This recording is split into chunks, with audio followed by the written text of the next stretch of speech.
बिस्मिल्लाहिर्रहमानिर्रहीम। अस्सलाम वालेकुम दोस्तों आज जो हम रेसिपी बनाएंगे वो बहुत ही ज़बरदस्त है। इस रेसिपी में हम आपको बताएंगे जो असील मुर्गा होता है, देसी मुर्गा होता है, इसको किस तरह पकाया जाता है, बनाया जाता है और इसको किस तरह से गलाया जाता है, और इसमें जो एक नागवार महक होती है उसको किस तरह ख़त्म किया जाता है। वीडियो शुरू होने से पहले तमाम दोस्तों से गुजारिश है, चैनल को सब्सक्राइब कर दें, बेल बटन को भी दबा दें ताकि आपकी और मेरी दोस्ती हमेशा कायम रहे। ये हमने 2 लेग पीस लिए हैं असील मुर्गे के। तकरीबन ये 400 ग्राम का एक लेग पीस है। तकरीबन ये 800 ग्राम में हम 2 लेग पीस बनाएंगे। इसको हमने 3 घंटे से लहसुन के पानी में, लहसुन का जो पेस्ट होता है उसको मिक्स करके पानी में इसको 3 घंटे से डिप रखा हुआ है ताकि इसके अंदर जो एक नागवार महक होती है वो ख़त्म हो जाए। और ये बहुत ज़बरदस्त गलेगा इंशाल्लाह। ये रेसिपी आपको बहुत पसंद आएगी, आपने आखिर तक देखना है और वीडियो को स्किप नहीं करना। हमने लेग पीस को 3 घंटे के लिए लहसुन के पानी में डुबो के रखा था। अब उसको निकाल कर हमने ड्राई कर लिया। इसमें 2 टेबलस्पून हम अदरक लहसुन का पेस्ट शामिल करेंगे।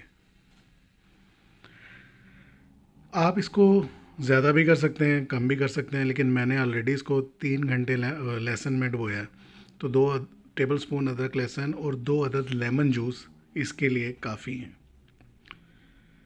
ये देखें, 2 अदद लेमन जूस इसमें शामिल कर रहे हैं हम। और अब हम इसमें शामिल करेंगे लाल मिर्च का पाउडर, 1 टेबलस्पून हम इसमें रेड चिली पाउडर, लाल मिर्च पाउडर शामिल कर रहे हैं। आप अपने टेस्ट के अकॉर्डिंग इसको कम और ज़्यादा भी कर सकते हैं। मैं इसको नॉर्मल स्पाइस में बना रहा हूँ। 1 टेबलस्पून बल्कि 1 टीस्पून मैंने इसमें गरम मसाला पाउडर शामिल किया।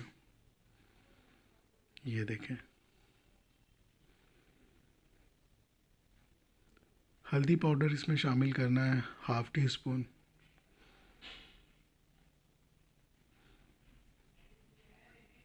नमक इस्तेमाल करना है हस्बे ज़ायका। मैंने इसमें 1 टीस्पून नमक इस्तेमाल किया है, सफ़ेद नमक जो एक नॉर्मल नमक होता है। ब्लैक पेपर इसमें यूज़ कर रहा हूँ 1 टीस्पून। ये बहुत मज़े की रेसिपी है, आप एक बार इसको ज़रूर ट्राई कीजिए। 1 टीस्पून मैंने इसमें चिकन पाउडर शामिल किया है, बाज़ार से आसानी से मिल जाता है। अगर ना हो तो आप चाइना नमक भी इस्तेमाल कर सकते हैं। अजवाइन है, साबुत अजवाइन, ये ½ टीस्पून इसमें शामिल करनी है। ये देखें, मसाला जो है लेग पीस के ऊपर डाल लिया हमने। अब हम इसमें 1 अदद अंडा शामिल करेंगे। मेरे पास देसी एग था, मैंने देसी एग इसमें शामिल कर दिया। अंडा लगाने से एक तो इसके ऊपर मसाला चिपक जाएगा और इसका टेस्ट भी बढ़ जाएगा। आप बिल्कुल इसी तरीके से बनाइएगा, ये बहुत अच्छा गलेगा और इसका टेस्ट बहुत मज़े का होगा। 1 टेबलस्पून भर के मैंने इसमें मैदा शामिल किया। मैदे का काम भी यही है कि ये इसके ऊपर मसाला अच्छी तरह चिपक जाएगा। अब हम इसको अच्छी तरह मिक्स कर लेंगे। ये तमाम मसाला जात हम इस पे मिक्स कर लेंगे। जो हमने इस पे डीप कट लगाए हैं इसको भी इस मसाले से हम फिल कर लेंगे।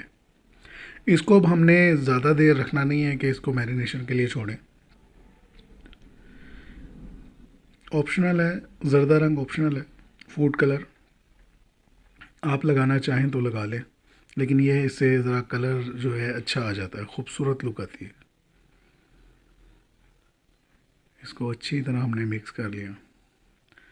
एक पैन में हमने ऑयल लेना है और ऑयल हमने ज़्यादा लेना है, कुकिंग ऑयल। हमने इसको डीप फ्राई करना है। ये देखें, दोनों लेग पीस हम इसमें डाल रहे हैं पैन में और हमने इसको मीडियम फ्लेम पर डीप फ्राई करना है। तकरीबन 10 मिनट एक साइड से और 10 मिनट तकरीबन एक साइड से।